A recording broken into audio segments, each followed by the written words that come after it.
Vous êtes de bonne humeur, vous êtes réveillé, vous écoutez Sud Radio, c'est un plaisir. Sud Radio près de chez vous, avec la rencontre qui fait la différence en cette période de fête. Fabrice Talandier, le directeur des territoires, du développement et de l'innovation de l'association Les Petits Frères des Pauvres, est avec nous. Bonjour Fabrice. Bonjour Frédéric Bernard.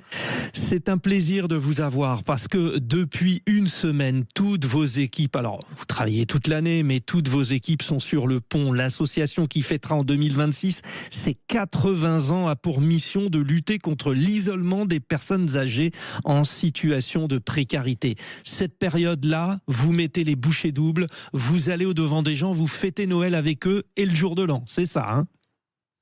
C'est exactement ça. On fête Noël. On a 400 équipes sur toute la France et on a organisé les 24 et 25 décembre 300 déjeuners, goûters, dîners avec des repas qui étaient entre 10 et 150 personnes selon les territoires, dans des salles des fêtes, dans des restos, dans des maisons de vacances, un petit peu partout en France comme ça. C'est un accompagnement qui se fait tout au long de l'année quand même, précisons-le, à travers aussi des visites, des coups de téléphone. Les personnes dont vous vous occupez, vous les choyez toute l'année. Les personnes qu'on a invitées à Noël sont des personnes que nos bénévoles vont rencontrer toutes les semaines. Voilà. En fait, l'objectif principal de l'association, c'est de briser l'isolement et la solitude des personnes âgées les plus précaires. Vous nous confirmez que la tendance, malheureusement, se renforce, c'est-à-dire des gens qui sont seuls le sont de plus en plus. C'est quoi la raison ? C'est un manque d'empathie d'une manière générale d'une certaine génération ou c'est le rythme de vie qui veut que les gens s'éloignent ? J'allais dire peut-être un petit peu de tout ça.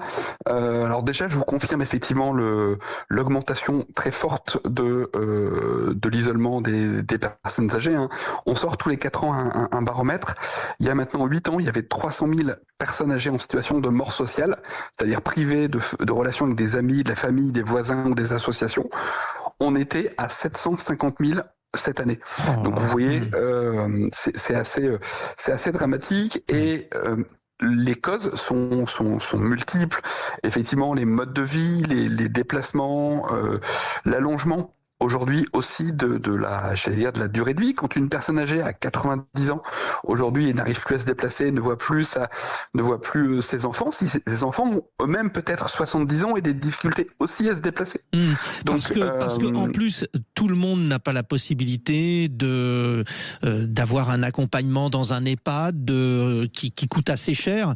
Et finalement, vous avez affaire à des gens qui sont seuls chez eux. Hein, vous nous le confirmez, Fabrice Talandier.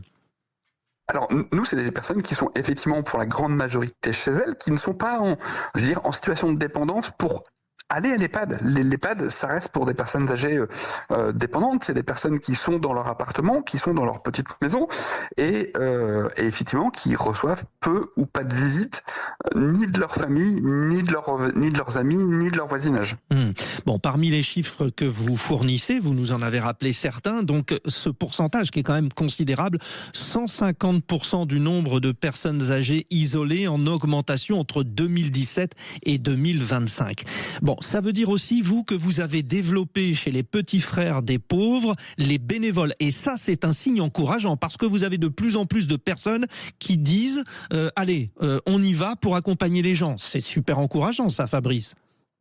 Mais c'est super encourageant. On a aujourd'hui à peu près 15 000 bénévoles sur toute la France qui vont soit aller faire une visite toutes les semaines, voir la même personne âgée, recréer une relation de proximité, d'amitié avec la personne âgée.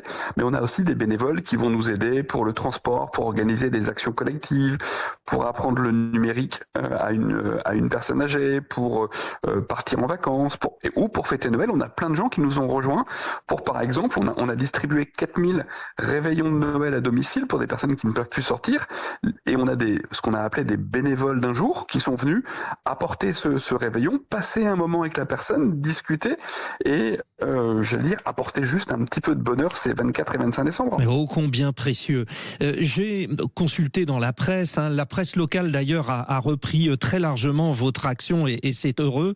Une dame qui dit les fêtes je ne les aime pas, alors elle avait un fils qui devait passer passer ces jours-ci. Elle l'espère, mais il n'est jamais venu. Et puis, il y a eu cet accompagnement avec notamment une certaine Sylvie qui l'accompagne, qui lui a permis de jouer au Scrabble, des discussions, des sorties ponctuelles.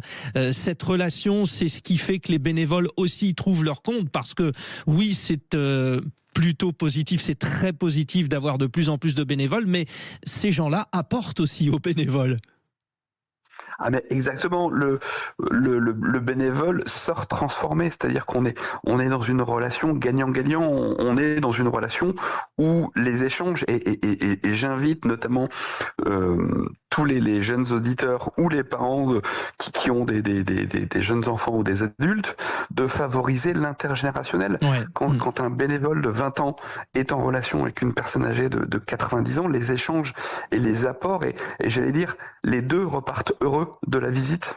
Enrichissant et, comme vous l'avez dit, Fabrice, gagnant-gagnant. Bravo à toute l'équipe, les petits frères des pauvres. Fabrice Talandier, directeur des territoires, du développement et de l'innovation de l'association. C'est un gros plan, votre action tout au long de l'année, on vous suit, bravo. Il est 7h21.